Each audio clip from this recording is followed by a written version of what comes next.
अच्छा सर आ जाए।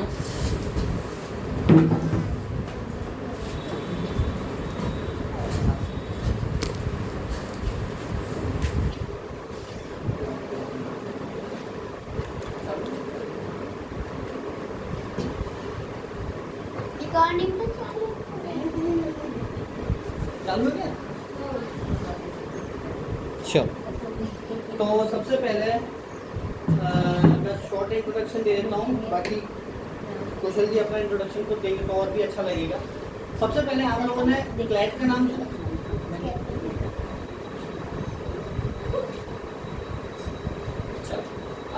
छोटी छोटी चीज़ों से स्टार्ट करते हैं। आपने आईटीएम यूनिवर्सिटी देखी है ना? लगभग लगभग कितने लोग जानते हैं? हाथ ऊपर खड़ा करें। ऑलमोस्ट सभी लोग जानते हैं, ठीक है। कौशल जी जो आपके बीच में आए, पहले तो आप बहुत बहुत थैंकफुल हो, ठीक है, कि उन्होंने अपना पूर्ण समय आप लोगों के लिए निकाला। नहीं तो इतनी हौस पौस मुझे नहीं लगता कि आईटीएम में तो वो स्पेस भी मिलता होगा कहीं ना कहीं। और आप लोगों में से क्लैट का नाम कितने बच्चों ने सुना है? क्या होता है क्लैट? लॉ के लिए होता है। और कोई कुछ बताएगा? कॉलेज मिलता है। कौन से कॉलेज मिलते हैं?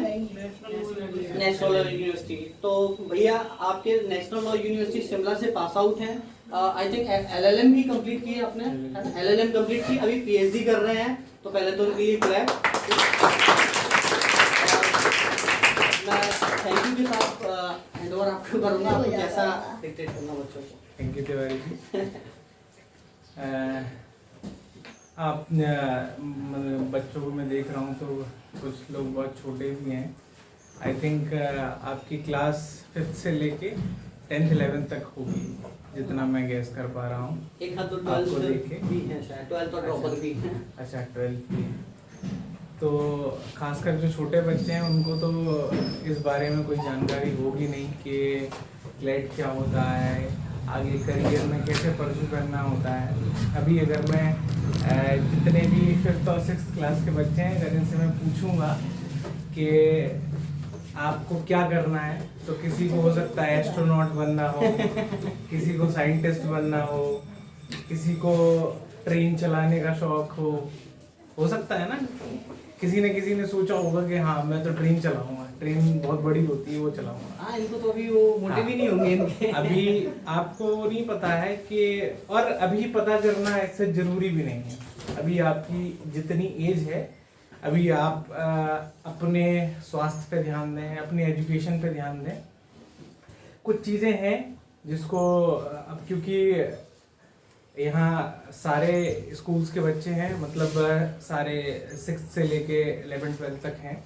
तो जो छोटे बच्चे हैं जिनकी 5th 6th क्लास या उससे कम वाले बच्चे हैं, उनको मैं ये बोलूँगा कि आप लोग, सबसे बड़ी बात होती है एकेडमिक्स में कि हमें ये लगता है कि हम 12th कर लेंगे या ग्रेजुएशन कर लेंगे, उसके बाद हमें जॉब मिल जाएगी। लेकिन आपके बड़े भाई बहन होंगे, आपके चाचू वगैरह होंगे, तो आप देख रहे होंगे कि वो स्ट्रगल कर रहे हैं, कोचिंग में जा रहे हैं, इसके बाद भी ग्रेजुएशन हो गई है, अलग अलग इंस्टीट्यूट ज्वाइन कर लिए हैं, कहीं कोई किसी की तैयारी कर रहा है, कहीं कोई किसी की तैयारी कर रहा है। ये होता किस लिए है? तैयारी में एक्चुअली हम करते क्या है? तैयारी में क्या करते हैं? क्योंकि ये जर्नी है 5th 6th क्लास से, हमने इसको सही से नहीं पढ़ा है, इसलिए हमें आगे स्ट्रगल करना पड़ता है। आगे हमें फिर इन्हीं चीज़ों को एक दूसरे प्लेटफॉर्म पे, एक दूसरी जगह जाके हमें इन सारी चीज़ों को पढ़ना पड़ता है। जैसे फॉर एग्जांपल जो 6th क्लास के कौन से बच्चे हैं, 6th 7th 8th के, जो 8th क्लास के बच्चे हैं वो हिस्ट्री पढ़ रहे होंगे, हिस्ट्री नहीं है ये, साइंस पढ़ रहे, सोशल साइंस पढ़ रहे होंगे, सोशल साइंस पढ़ रहे हैं, सोशल साइंस पढ़ेंगे। नहीं अभी आया होगा, अभी तो क्लास जब स्टार्ट नहीं आपकी। हाँ, इन्वायरमेंटल साइंस है, ये सारी चीज़ें आप पढ़ रहे हैं। अब यही आगे अगर फॉर एग्जांपल जो 12th पास कर लिए हैं और 12th के बाद मान लो कि किसी को अपने यहाँ थोड़ा डिफेंस का कल्चर ज़्यादा है कि पुलिस की नौकरी करनी है या फिर आर्मी की नौकरी ज्वाइन करनी है या एयरफोर्स ज्वाइन करना है, ये कल्चर ज़्यादा है। अब इसके लिए आप करेंगे क्या? अगर उसका आप सिलेबस देखेंगे तो उसमें आपको क्या मिलेगा? वही साइंस मिलेगी, वही जो 12th तक आपने पढ़ी है, वही आपको हिस्ट्री मिलेगी कि तानसेन का मकबरा कहाँ है या XYZ जो भी है, ग्वालियर जो किला है वो किसने बनवाया है, ये सारी जो टेक्स्ट है, ये सारी चीज़ें हैं, ये आप कहाँ पढ़ते हैं? स्कूल्स में। अब प्रॉब्लम हमारे साथ कहाँ आती है, हम क्यों नहीं, हमें बाद में तैयारी क्यों करनी पड़ती है? कहीं ना कहीं हमने इस ड्यूरेशन में नहीं पढ़ा है। अब बोलोगे सर मेरे तो 90% आए थे, मैंने तो पढ़ा है। हो सकता है किसी के 12th 11th में भी 10th में भी आपके 90 80 85% आ जाएंगे। तो आपको ये लगेगा कि सर मैंने तो 85% आए थे, मैंने तो सब कुछ पढ़ा था, लेकिन फिर भी मुझे ये सब बाद में क्यों पढ़ना पड़ रहा है? तो इसलिए पढ़ना पड़ रहा है क्योंकि आपका जो एजुकेशन सिस्टम है ना, उसका जो एवेल्युएशन का मेथड है, ठीक है, उसके लिए एवेल्युएशन के लिए क्या होता है, आपके पेपर्स होते हैं लास्ट में, होते हैं कि नहीं? साल के लास्ट में आपके, जैसे फॉर एग्जांपल 6th से 7th में जाने के लिए लास्ट में आपको इवेल्युएट किया जाएगा कि वास्तव में आप पास कर पा रहे हैं कि नहीं। पासिंग का मतलब क्या है कि वो चीज़ें जो आपको पढ़ाई गई हैं पूरे साल में, वो आपने पढ़ी हैं कि नहीं पढ़ी है, वो आपको आती है कि नहीं आती, और उसके पैरामीटर्स के लिए क्या चीज़ बनाई है। क्वेश्चन एंड आंसर फॉर्मेट में आपसे पूछे जाते हैं सवाल, और जिनके जवाब आप पेपर में लिख के आते हैं। अब उसका हमने एक क्या कर लिया है, एक एल्गोरिदम समझते हैं? किसी भी चीज़ को करने के लिए कोई, फॉर एग्जांपल साइकिल किसको चलाना आती है? साइकिल सबको आती है चलाना। साइकिल को चलाने के लिए जिसको नहीं आती है, या मोटरसाइकिल किसको चलाना आती है? नहीं आती। मान लो कुछ बच्चों को आती है, कुछ को नहीं आती। अब मोटरसाइकिल चलाने के लिए, स्कूटी चलाने के लिए एल्गोरिदम है कि कैसे उसका क्लच छोड़ना है, कैसे ब्रेक लगानी है, कैसे क्या करना है, उसके बाद ही तो वो आगे बढ़ेगी, है कि नहीं? तो हर एग्जाम को भी पास करने के लिए उसकी एक एल्गोरिदम होती है। एल्गोरिदम का मतलब क्या है? एक पैटर्न होता है, कैसे आप पढ़ेंगे तो आप पास हो पाएंगे। तो उसकी हमने एल्गोरिदम ब्रेक कर ली है कि 6वीं क्लास से में पास होना है, या 7वीं में या 8वीं में पास होना है, तो उसके लिए हमने क्या कर लिया है, कुछ क्वेश्चन है उनको याद कर लेते हैं, वही क्वेश्चन एग्जाम में पूछे जाते हैं, उनके हम जवाब लिख देते हैं, यही तो करते हैं। अब इसमें जो हमें पढ़ना चाहिए था वो तो हमने पढ़ा ही नहीं। क्वेश्चन आंसर आपको, आप कौन सी क्लास में? 9th में, 10th में। आपको 9th के कितने क्वेश्चंस हैं जिनके आंसर आपको याद हैं? 50 याद होंगे। आपने मान लो 200 याद करे होंगे या 250 याद करे होंगे, जिसमें से आपको 50 याद है। अभी आप 10th में जब आ जाएंगे, 10th पास कर लेंगे, उसके बाद आपको 7th के कितने याद है? 10, 12, 15। अब जो आपने क्वेश्चन याद किए थे वो आपको किस लिए याद नहीं है? क्योंकि वो पैटर्न ही सही नहीं है। अब ये कहोगे सर तो पास कैसे होंगे? पास होने के लिए एक इवैल्यूएशन मेथड बना गया है, उसमें सवाल पूछे जाते हैं। सवाल क्यों पूछे जाते हैं? क्वेश्चन में होता क्या है? फॉर एग्जाम्पल आपसे पूछा गया है कि फोटोसिंथेसिस की प्रोसेस क्या है। अब तुमने फोटोसिंथेसिस की डेफिनेशन याद कर ली, ठीक है, और वही एग्जाम में लिख दिया। फोटोसिंथेसिस क्या होता है वो पता चला? नहीं पता चला, क्योंकि वो तुमने याद किया और लिख दिया। अब जब आप 12th पास कर लेंगे और कोई एग्ज़ाम लिखने जाएंगे, मान लो आप एयरफोर्स का या आर्मी का या क्लेट का, जहाँ जनरल नॉलेज पूछी जाती है, अब जब उसको आप एग्ज़ाम को अटेम्प्ट करेंगे तब वो क्वेश्चन जो आपने याद किया था ना, वो आपके कोई मतलब का नहीं है। आ रही है बात समझ? क्यों नहीं है? रीज़न क्या है कि क्यों वो रेलिवेंट नहीं है? क्योंकि वो सवाल आपसे पूछा ही नहीं गया है।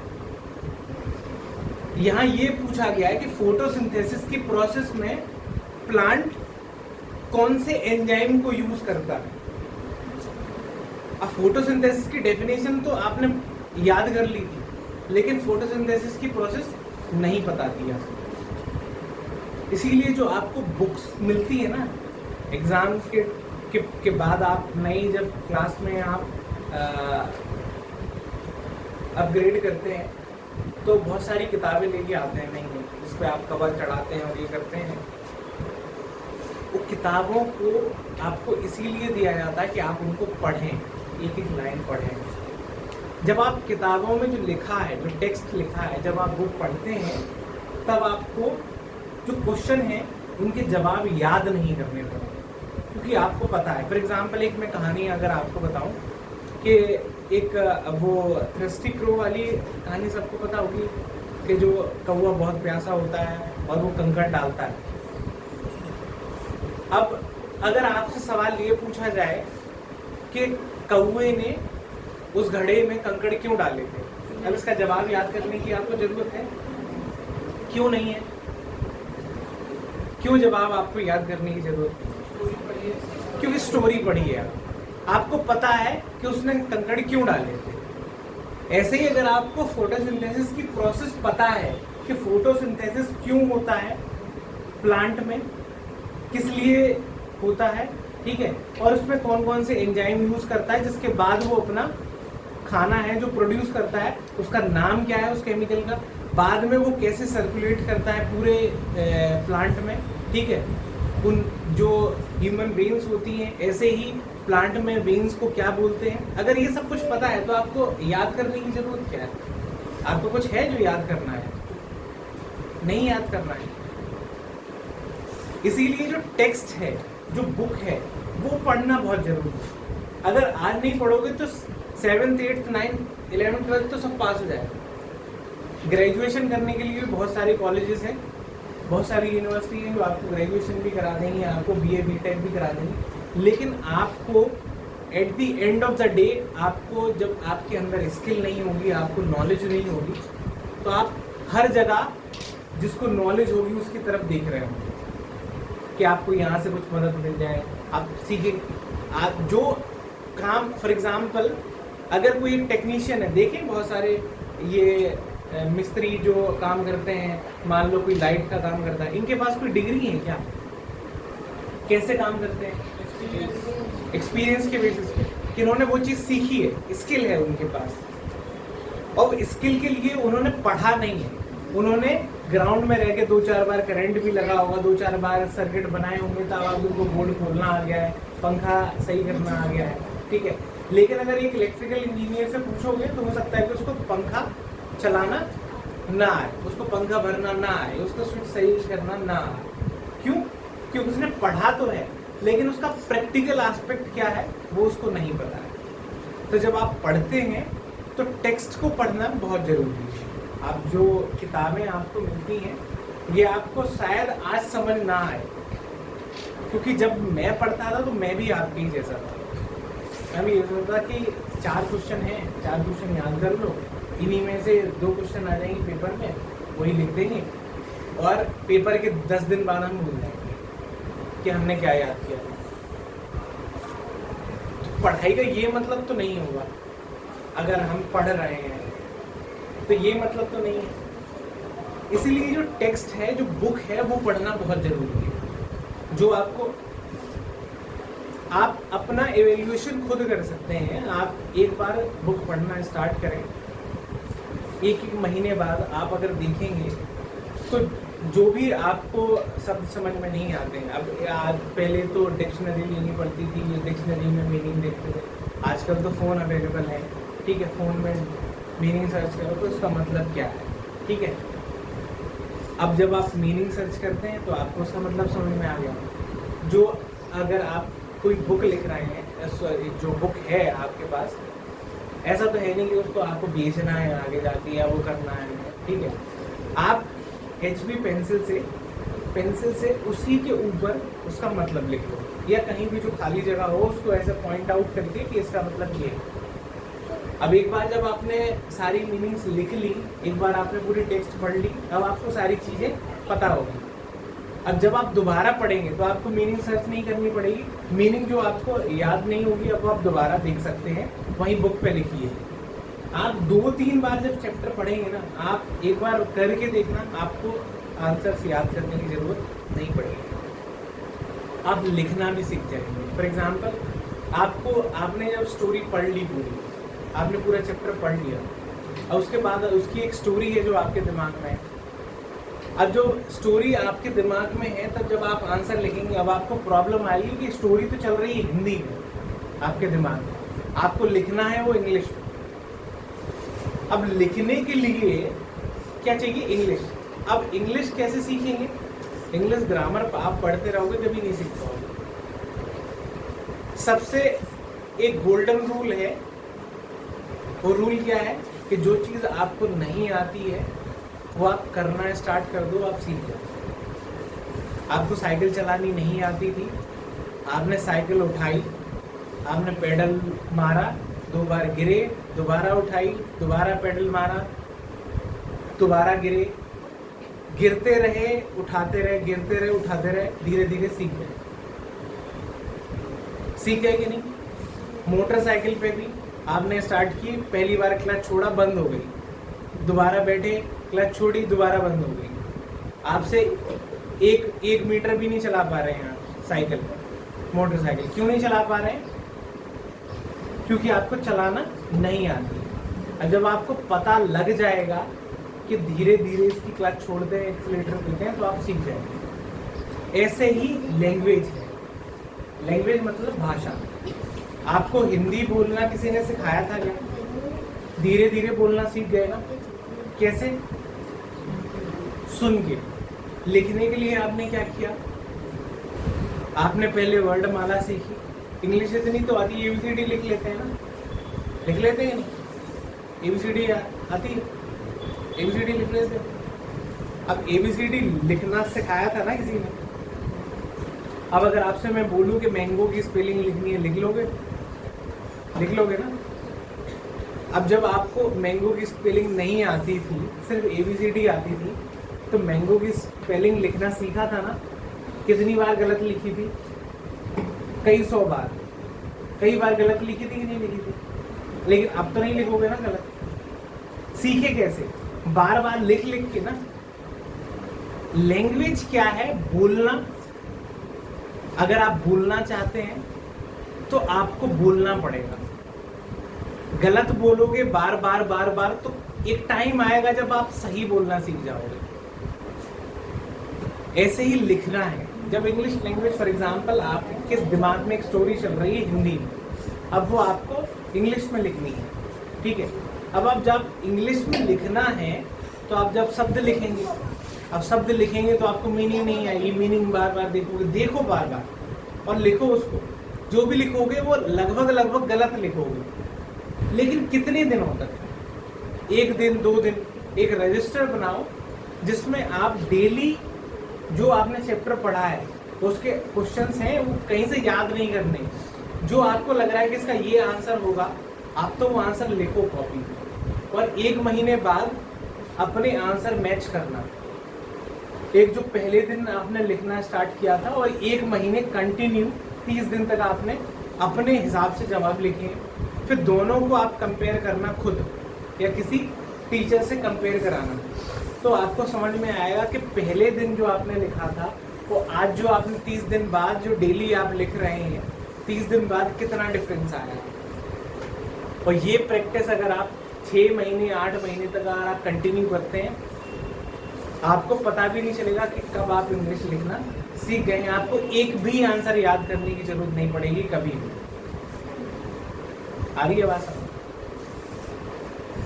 जो 11th-12th में है, जो 10th में है, वो आगे उनको करियर की चिंता होती है कि फॉर एग्जांपल 10th के बाद, 11th के बाद, 12th के बाद हम आगे करियर कैसे परस्यू करेंगे।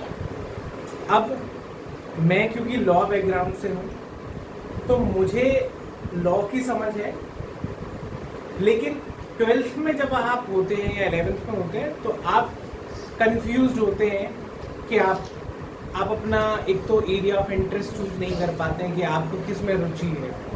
आप ये कह रहे हो सर हमने तो बस 12th पास कर ली है, जैसे तैसे बस ये पास कर लें, उसके बाद हमें नहीं पता है कि हम कैसे करियर चूज करेंगे अपना। तो करियर ऑप्शन चूज करने के लिए आपको कुछ चीज़ें हैं जो आपको दिमाग में रखनी पड़ेंगी। बहुत सारे लोग लगभग 70-80% लोग कंफ्यूज हैं। क्यों कंफ्यूज हैं? क्योंकि पता नहीं है कि आगे हमें करना क्या है। उसके लिए आपको अपॉर्चुनिटीज देखनी पड़ेंगी। फॉर एग्जाम्पल अगर आप इंजीनियरिंग करते हैं तो इंजीनियरिंग करने के बाद आपके पास क्या अपॉर्चुनिटीज हैं। एक अच्छा कॉलेज लेने के लिए आपको क्या देना पड़ेगा, ठीक है, आपको IIT में जाने के लिए JEE वगैरह के एग्ज़ाम देने पड़ेंगे। अगर आपको मेडिकल का एग्ज़ाम देना है, आपको MBBS डॉक्टर बनना है, ठीक है, तो आपको नीट की तैयारी करनी पड़ेगी, ठीक है, वो देना पड़ेगा। अगर आप ग्रेजुएशन करते हैं, फॉर एग्जांपल BA करते हैं, तो BA में आपके आर्ट्स के सब्जेक्ट होंगे, हिस्ट्री पढ़ेंगे, सोशियोलॉजी, इंग्लिश जे वगैरह पढ़ेंगे। अब BA करने के बाद आगे मास्टर्स, तो आपको पहले ये चूज करना पड़ेगा कि आपको फील्ड कौन सा चूज करना है, आप करना क्या चाहते हैं लाइफ में। आपको टीचर बनना है? नहीं बनना। क्यों नहीं बनना? क्योंकि अभी हम पढ़ के ही बहुत परेशान हैं। तो टीचर बन जाएंगे तो पूरे दिन ये पढ़ाई पढ़ाई पढ़ाई, हमसे तो ये 2 घंटे स्कूल में और यहाँ कोचिंग में नहीं बैठा जा रहा है। अब उसके लिए प्रॉब्लम ये, मैं भी जब 12th में था ना, तो मैं, हो सकता है आप लोग तो स्कूटी और बाइक, और मैं जब छोटा था तो साइकिल थी मेरे पास। तो 12th में साइकिल से जाता था कोचिंग 3-4 किलोमीटर दूर, और दोपहर में जब इतनी गर्मी में जब साइकिल चला के जाते हैं तो कितना पसीना आता है। तो मैं ये सोचता था कि एक बार ये 12th हो जाए ज़िंदगी में, कभी कोई कुछ ऐसा काम करूँगा कि कभी उसमें किताब खोलने की जरूरत ना पड़े। ऐसा ही मन करता होगा आप लोगों का भी, कभी ये किताबें, बस जब पढ़ाई पता नहीं किसने बनाई है, ये नहीं बनी होती तो क्या ज़रूरत थी, कुछ भी कर लूँगा, ये पढ़ूंगा नहीं बस। लेकिन क्या है, जब समय बीतेगा, जब आप 12th कर लेंगे, उसके बाद धीरे धीरे आपको अपनी चिंता होने लगेगी कि हमें जॉब करनी है। जॉब करने के लिए आपकी एक रिक्वायर्ड स्किल होनी चाहिए। अब आप जिस फैमिली से आते हैं, आप मेरे को लगता है रेत और ईंट तो नहीं उठाएंगे, उठाओगे? नहीं उठाओगे। पढ़ किस लिए रहे हो? लेबर वाला काम तो नहीं करना है, इसीलिए पढ़ना है ना कि कोई स्किल डेवलप कर लें कि जिससे एक जॉब लग जाए।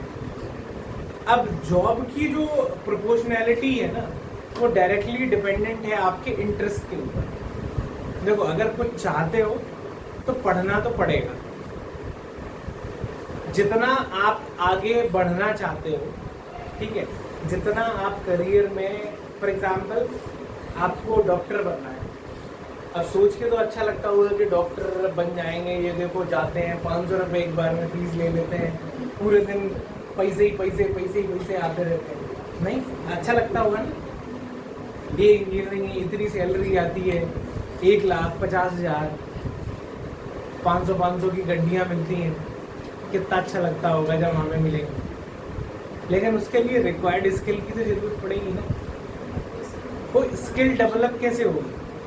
अगर फॉर एग्जांपल एक आपके यहाँ लोकल कॉलेजेस भी हैं, ठीक है, आपके ग्वालियर में भी बहुत सारे ITM यूनिवर्सिटी है, MIT है, प्राइवेट बहुत सारी यूनिवर्सिटीज़ हैं जो आपको BA BTech सब कुछ कराती हैं, ठीक है। लेकिन अब वहाँ से अगर आप BTech करते हैं तो आपकी एक्सपेक्टेशंस क्या है कि आपको 50 लाख का पैकेज मिल जाएगा? नहीं मिलेगा। मिल भी सकता है, लेकिन उसके लिए भी अगर फॉर एग्जांपल मैं आपको 50 लाख दूंगा, अगर एम्प्लॉयर हूँ और अगर मैं आपको अगर 50 लाख की जॉब दूंगा, तो मेरा प्रॉफिट आप कितना कराएंगे? तब आपको मैं 50 लाख दूंगा। एटलीस्ट आप मेरा अगर 2 करोड़ का प्रॉफिट नहीं कराएंगे तो मैं 50 लाख आपको क्यों दूंगा? देगा कोई भी? नहीं देगा ना। एम्प्लॉयर को भी तो फायदा होगा ना आपके होने से, तभी तो आपको 50 लाख देगा। तो उसके लिए रिक्वायर्ड स्किल आपको अर्न करना बहुत जरूरी है, और जिसके लिए at the end of the day भाई आपको पढ़ना पड़ेगा। पढ़ने के लिए आप क्वेश्चन आंसर फॉर्मेट में आप जब तक याद करते रहेंगे, आप हमेशा पढ़ाई को बोरिंग ही समझेंगे। इंटरेस्ट डेवलप करने के लिए आप टेक्स्ट को पढ़ना स्टार्ट करिए, जो बुक्स हैं उनको स्टार्ट करिए पढ़ना। हो सकता है कि आपका साइंस में इंटरेस्ट ना हो, आपका सोशल साइंस में हो, आपको हिस्ट्री बहुत अच्छी लग रही है कि अच्छा ये किला ऐसे बनाया था, इसमें ऐसे ऐसे हुआ था, ये युद्ध यहाँ हुआ था, ये यहाँ हुआ था। हो सकता है किसी को साइंस में इंटरेस्ट हो सकता है किसी को इन्वायरमेंट में इंटरेस्ट हो, इन्वायरमेंटल साइंस में, ठीक है। तो अलग अलग आप जब तक पढ़ेंगे नहीं तब तक आपको ये नहीं पता चलेगा कि आपका एरिया ऑफ इंटरेस्ट क्या है, आपको कौन सी चीज़ करने में मज़ा आता है। हर किसी की एक हॉबी होती है ना कि ये काम करने में उसको मज़ा आ रहा है। अभी जो छोटे बच्चे हैं उनको तो बस एक ही चीज़ में मज़ा आता है, खेलने में, है, साइकिल चलाने में, खेलने में, इसी में मज़ा आता है ना।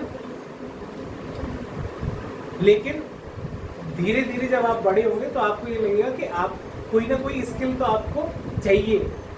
फॉर एग्जाम्पल, अगर मैंने अपना टीचिंग में करियर परस्यू किया है तो उसके लिए कि आपको लगता है कि आसान था। पहले 11th-12th किया, फिर क्लैट की तैयारी की 1 साल, फिर क्लैट देने के बाद फिर नेशनल लॉ यूनिवर्सिटी में एडमिशन मिला, फिर 5 साल वहाँ पढ़ाई की, लॉ की, ठीक है। उसके बाद 6 महीने हाई कोर्ट में प्रैक्टिस भी की, सुप्रीम कोर्ट में प्रैक्टिस की, इंटर्नशिप्स की। उसके बाद फिर मास्टर्स की, ठीक है, 1 साल LLM। उसके बाद नेट दिया, फिर नेट क्वालिफाई किया, ठीक है। उसमें फिर असिस्टेंट प्रोफेसर के लिए एलिजिबल हुआ। Thereafter I have pursued my career, ठीक है, इन एकेडमिक्स। एकेडमिक्स में गया मैं, चंडीगढ़ यूनिवर्सिटी मैंने ज्वाइन की, ठीक है। वहाँ 1.5 साल मैंने पढ़ाया, उसी ड्यूरेशन में मैंने PhD भी ज्वाइन की। अभी मैं PhD भी कर रहा हूँ, ठीक है, और ITM यूनिवर्सिटी में अब मैं पढ़ा भी रहा हूँ, ठीक है, लॉ स्टूडेंट्स को, LLB और LLM के स्टूडेंट्स को। तो मैंने ये तय किया कि अब मैंने जब क्लैट दिया तो मेरे पास मल्टीपल ऑप्शंस थे कि मैंने क्लैट देने के बाद जब मैंने लॉ में करियर परस्यू किया तो मैं या तो लिटिगेशन कर सकता था। लिटिगेशन, आप वर्ड से शायद फेमिलियर ना हो, लिटिगेशन का मतलब होता है वकालत, ठीक है। या तो मैं वकालत करता, कोर्ट में जाता, ठीक है, या फिर मैं कोई कॉर्पोरेट फर्म ज्वाइन कर सकता था, कोई कंपनी ज्वाइन कर सकता था जहाँ मैं लीगल एडवाइज़र के तौर पे, ठीक है, ज्वाइन कर सकता था, या किसी कॉर्पोरेट फर्म में मैं एसोसिएट की तरह ज्वाइन कर सकता था, ठीक है, या फिर मैं जुडिशरी दे सकता था। मैं जुडिशरी का एग्ज़ाम दे के मैजिस्ट्रेट और जज बन सकता था। और एक ऑप्शन था मेरे पास एकेडमिक्स का कि मैं एकेडमिक्स ज्वाइन करूं और मैं पढ़ाना स्टार्ट करूं। क्यों? क्योंकि जब तक मैंने लॉ किया, मैं आपको बहुत रियलिटी बता रहा हूँ अपनी, कि जब मैंने लॉ किया तब मुझे नहीं पता था कि मुझे एकेडमिक्स में ज्वाइन करना। तब मैं ये सोचता था, तब मेरा जो फोकस था वो ये था कि मैं पहले यहाँ से अपनी डिग्री कंप्लीट करूँगा, देयर आफ्टर मैं कॉर्पोरेट तो ज्वाइन नहीं करूँगा, मैं जुडिशरी की तैयारी करूँगा, और जुडिशरी की तैयारी करने के बाद एज ए मैजिस्ट्रेट मैं ज्वाइन करूँगा, ठीक है, अगर मैं सक्सेसफुल अगर एग्ज़ाम को क्लियर कर पाता हूँ तो, ठीक है। अब क्योंकि मैं जब तैयारी कर रहा था, रिसेंटली एक हाई कोर्ट का एक ऑर्डर आता है कि आपको 3 साल प्रैक्टिस मैंडेटरी है for giving the judiciary exam in Madhya Pradesh. अब मेरी 3 साल की प्रैक्टिस थी नहीं, तो मुझे, और उस ड्यूरेशन में मेरा नेट भी क्वालिफाई हो गया था, ठीक है। यूनिवर्सिटी में पढ़ाने के लिए आपको एक सर्टिफिकेशन होता है, एक टेस्ट होता है जिसको बोलते हैं नेशनल एलिजिबिलिटी टेस्ट, ठीक है, जिसको बोलते हैं नेट। वो नेट जब आप क्वालिफाई कर लेते हैं, जैसे बीएड सुना है आपने, बीएड डीएड सुना है? बीएड क्या है? स्कूल्स के लिए है कंपलसरी कि अगर आपको स्कूल्स में पढ़ाना है एज ए टीचर तो आपके पास बीएड होना चाहिए। ऐसे ही यूनिवर्सिटी में पढ़ाने के लिए एज एन असिस्टेंट प्रोफेसर आपको क्या करना पड़ता है?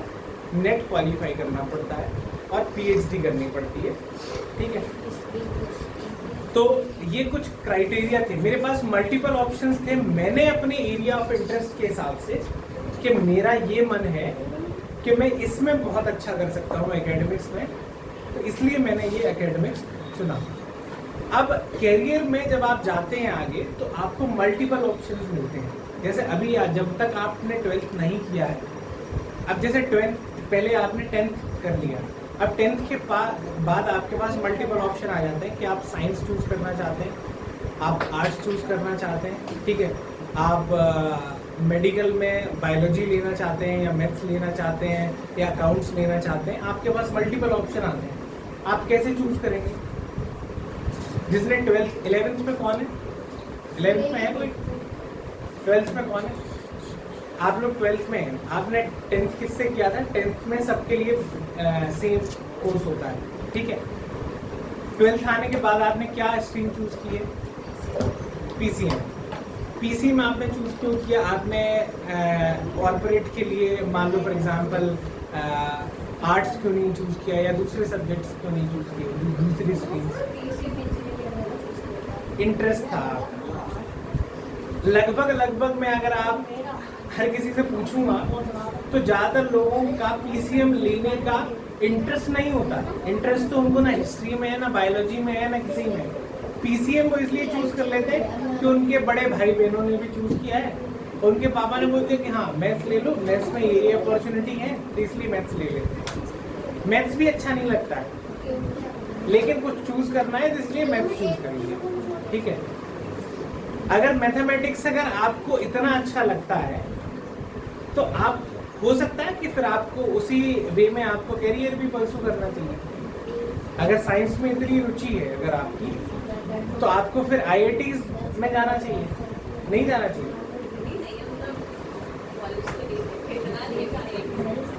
नहीं, IIT क्यों नहीं ले सकते? हाँ, आपसे ऊपर थोड़ी है, वहाँ बच्चे ही तो पढ़ते हैं, आपके जैसे तो बच्चे जाते हैं। प्रॉब्लम यही है कि हमने अपने साइकोलॉजी में ये बना लिया है कि हम ये नहीं कर सकते। आप साइकिल जब स्टार्ट की थी ना चलाना, तब आपने ये नहीं सोचा था कि ये मैं नहीं कर सकता। अगर सोच लेते तो आज तक साइकिल चलाना नहीं सीखा, ये बात तय है। लेकिन क्योंकि आपने ये सोचा नहीं साइकिल चलाने से पहले, आपने बल्कि उल्टा सोचा कि मैं गिरूं, मेरे घुटने टूटे, कुछ भी हो, लेकिन मैं सीख तो लूंगा। चाहे 50 डिग्री टेम्परेचर हो रहा हो, घर पे सब लोग सो जाएंगे, मैं आराम से साइकिल निकालूंगा और दोपहर में चलाऊंगा। क्यों? क्योंकि मेरा उसमें इंटरेस्ट है, इसलिए आप सीख पाए शायद। आप अगर आज ये तय कर लेंगे नहीं IITs तो मैं ले ही लूंगा, फिर आप देखो कि आपके जो स्टेप्स हैं अपने आप IITs की तरफ कैसे बढ़ेंगे।